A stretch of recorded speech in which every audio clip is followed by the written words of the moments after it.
Let's talk about abuse. There's a world of misunderstanding and ignorance when it comes to abuse.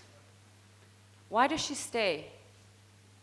Why does a victim of abuse stay under the most horrific, life-threatening situation?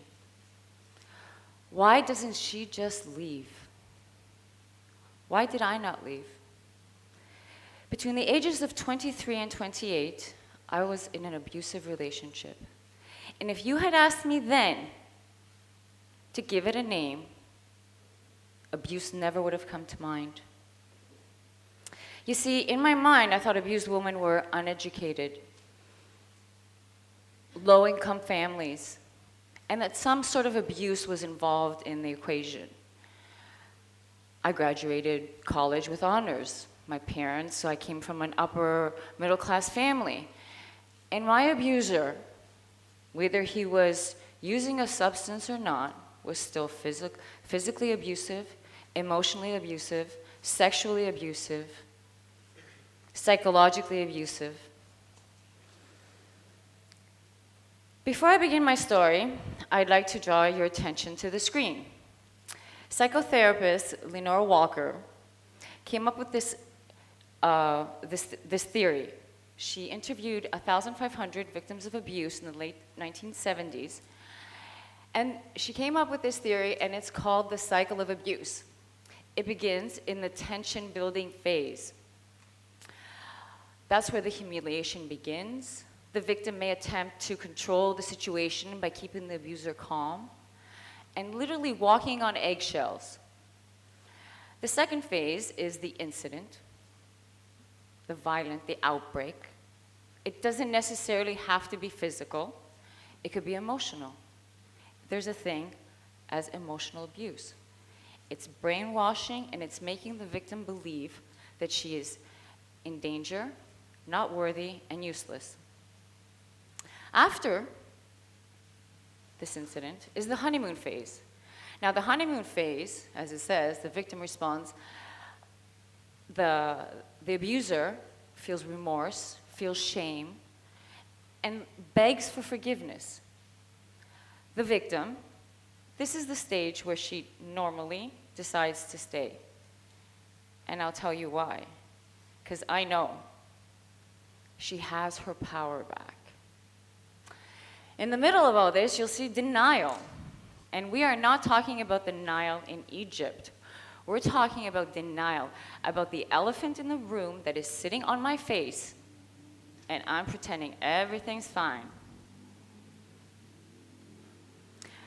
Now, the second slide is it's again from Lenore Walker. She also developed the concept of the battered woman syndrome, where she finds unique patterns of behavior, emotional, that women have when they become victims of abuse. And it is, many analysts suggest that the battered woman syndrome is also a subtype of PTSD.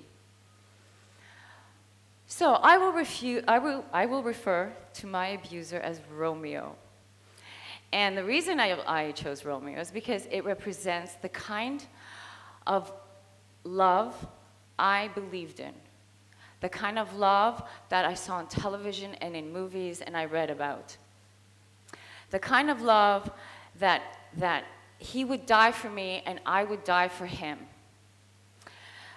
When our relationship began, obviously he did not come to the door and greet me with, "Is that what you're wearing? You look cheap. Oh my God, please don't talk and embarrass me. And if you overstep, you know what's coming."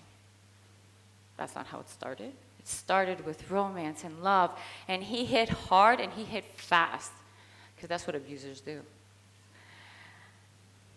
That's the way our relationship was at the end, though, obviously. But regardless of that, I had become accustomed to men pursuing me because I was a model at the time. And believe it or not, models were pretty insecure. We were used to people telling us everything that's wrong with us to our face and people cutting us down. So I was very, very insecure to begin with when I entered the relationship with Romeo, because He was one of the few men in my life at the time that seemed to really take an interest in me, to really care what I was doing every single moment of the day.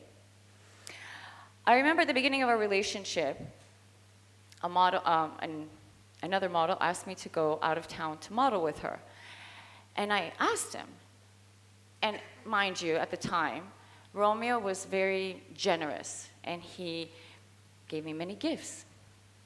I know you're probably thinking, poor little model, oh, poor girl. Well, this is one way of an abuser, how he takes control. He takes control by taking economics in control, in his own hands.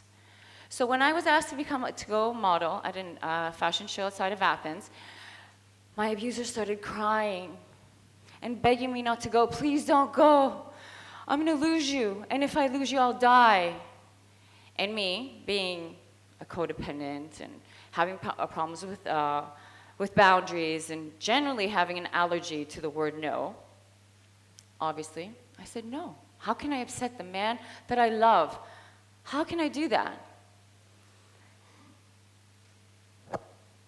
So, in his opinion, I had also no reason to go because he was taking care of me. And this is how I handed him over one big part of my freedom. When we first met, he adored my friends. He adored them. Obviously, as the relationship progressed and he wanted to have full control of me, he started planting seeds of mistrust and betrayal of my friends. Obviously, I started backing off and believing that he was the only person that really loved me.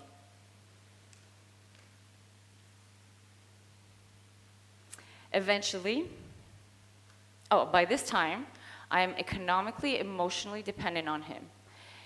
And as a result, him having his conquest in his back pocket, he focused on his career and his friends and everything else but me. So I started feeling abandoned. I would linger in the shadows, waiting for him to look my way, to pay attention to me. And this is how our cycle began eventually. Because at some point I got so bored of sitting in the shadows, I told him, I'm gonna go work as a model again. And he went crazy. And it was our first violent physical episode.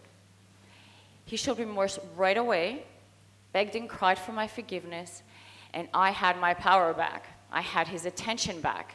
I was his only, and nothing else mattered. And obviously, I didn't go. But the abuse didn't stop there. We got into our cycle again, and he started becoming more and more, like he would humiliate me even more. He would make fun of me to his friends, my accent, the way I dressed, anything that you can imagine. He would find, and he would roll his eyes and turn his back on me in front of his friends. He would dismiss me constantly. And when the embarrassment and the loneliness got too much, I would retaliate. And I would say, I'm leaving, I can't take this anymore. And here's the abuse again. Here's the cycle again. He would lash out, he would be physical, he would scream and yell, throw things, break things. And then he would feel remorse, and he'd be mine again. So one night, again in this cycle of abuse, one night when we decided to go out with his friends, he was again in that phase of ignoring me and not paying attention to me at all. And I got into the car, and he looked at me and he said, "Is that what you're wearing?" He goes, "You look cheap. Are you looking for a new boyfriend?" I was like, no. You know, like, I'm walking on eggshells. I have to show him love and attention. I was like, no, I'm just yours and nobody else's. He looked at me, he rolled his eyes, and he said, "Anyways, we're late. Don't worry about it." He takes off. We went to the club. He ignored me all night while I sat in a corner. At some point, he disappeared completely. I went looking for him, to find him at a bar drinking with 3 women. My heart broke into 1,000 pieces. My world shattered. He didn't love me. It wasn't real. He wasn't really Romeo. And I did the only thing I could. I ran. And he ran after me. In the middle of the parking lot, he started throwing me around like a Raggedy Ann doll. He punched me, he spat at me, he hit me, he threw me in their car, he threw me out of the car. Bouncers were standing there staring, did nothing. They turned their back. Regardless to say, I broke up with Romeo, and I disappeared. He would try to call me, I wouldn't pick up. Eventually, he had his sister call me. And his sister said to me that Romeo is devastated. He can't eat, he can't sleep. He needs you, he loves you. I said, what? She said, he loves you. That's why he did this. He loves you. I believed her. That moment, when I heard that, a sigh of relief came over my body. All the pain of being away from him was gone. I believed her that the reason he reacted like that was because he loved me. And I knew right then and there that when he came asking for me again, I would take him back. Regardless to say, the cycle continued. The hostage taking, the making me feel crazy by irrational behavior, and holding me hostage to his demands. That was the least of it. He would choke me and hit me and lock me up.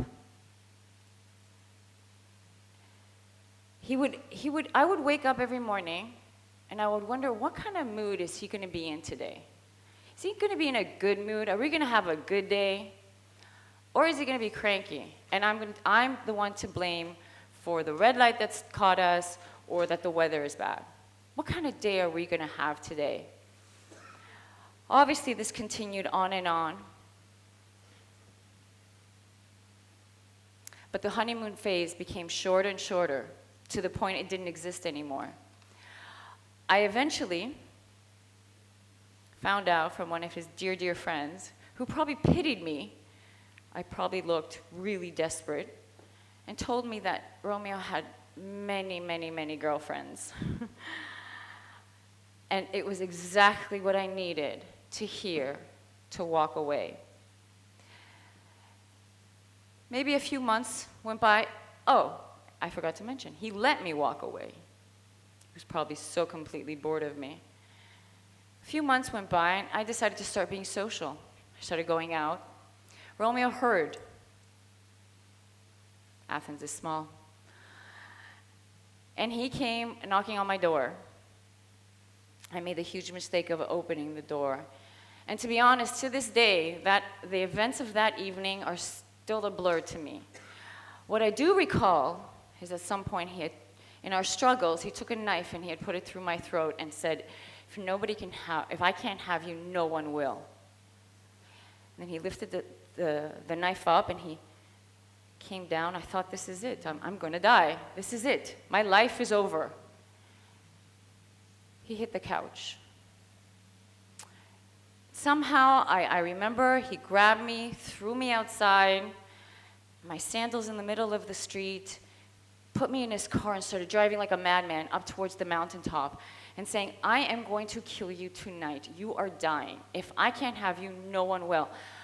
I was so scared. I really believed him. I really did. And somehow I grabbed his phone and I was able to call my father. And my father negotiated for my life. And somehow he talked him down. To this day, I still don't know what Daddy said, but God bless him. He had called the police as well, waiting for me outside my house. Romeo, too embarrassed to take me right to my front door, and scared. He got scared. He left me there, and I saw the red lights, and the neighbors all staring at me, and that walk of shame. That shame was, I can't even describe it. And I walked up towards my house, and the policeman looked at me and he said, "Who's your perpetrator?" I said, "No one." That's right, I said no one. Because an addict protects their first love. And that's exactly what I did. I was addicted to Romeo. I was addicted to the pattern of behavior. I was addicted to that type of love. But I knew I was sick and tired. And I was sick and tired of being sick and tired, and I had to do something. So I told everybody. I told my parents. I had gotten a job at a hospital. I told the security staff there, if he comes around, don't let him in. I had my best friend move in with me, so that way when he came knocking on the door, she would say, go away, and he would. So eventually he did leave me alone. He really did. He let me go. A friend of mine asked me, the one that moved in with me, she said, how do you see your relationship in 10 years if you go back to him? And all I felt was turning feeling in my stomach, and loneliness and darkness and no hope. Does anybody know what it's like to wake up in the morning and not have hope or dreams? I said, I can't live like this. He had taken everything from me. The thought was enough for me to walk away and never look back. I was lucky and I was blessed because the next man that I met, he was very kind and gentle, my gentle giant, George Papadakos, and we have 3 beautiful children together. Around 2006, I was asked to go represent Greece in an international pageant for the Mistresses of the World. It's called Mrs. Globe. And Mrs. Globe is an annual fundraiser for the WIN Foundation International, Women in Need. And they run programs and name awareness and information and help heal souls all over the world. And this is where I first heard the word abuse. And this is where I put the dots together and I understood I was abused. There was a name to it. It had a name. I won that title. I was so lucky. And with this newfound information and vigorous honesty and learning about myself and how I had to heal, because then the relationship was left behind years. The wounds were still there. They were still deep. I still felt them. So I started arming myself with tools and information on how to heal. And I put my crown to use, and I started WIN Alas. And WIN Alas has been healing hearts since 2006, informing women about the issues of abuse and offering free programming to them. Despite the Cinderella syndrome and the media bestows on us, and despite my grandmother's belief that I have to find a man that can save me, I'm raising my son not to find a woman in distress to save, and I'm definitely not raising my daughters to believe that they need Prince Charming to save them. So, to all the women out there that don't know they're in an abusive relationship but are in pain, there is information out there. You can heal. And this is a conversation all of us have to be having. It's important to involve men in this conversation. Men need to be a part of this movement. Time is up. No man has the right to suppress you, to hurt you, to make you feel less than. I am living proof that your abuse does not and should not define you. Thank you.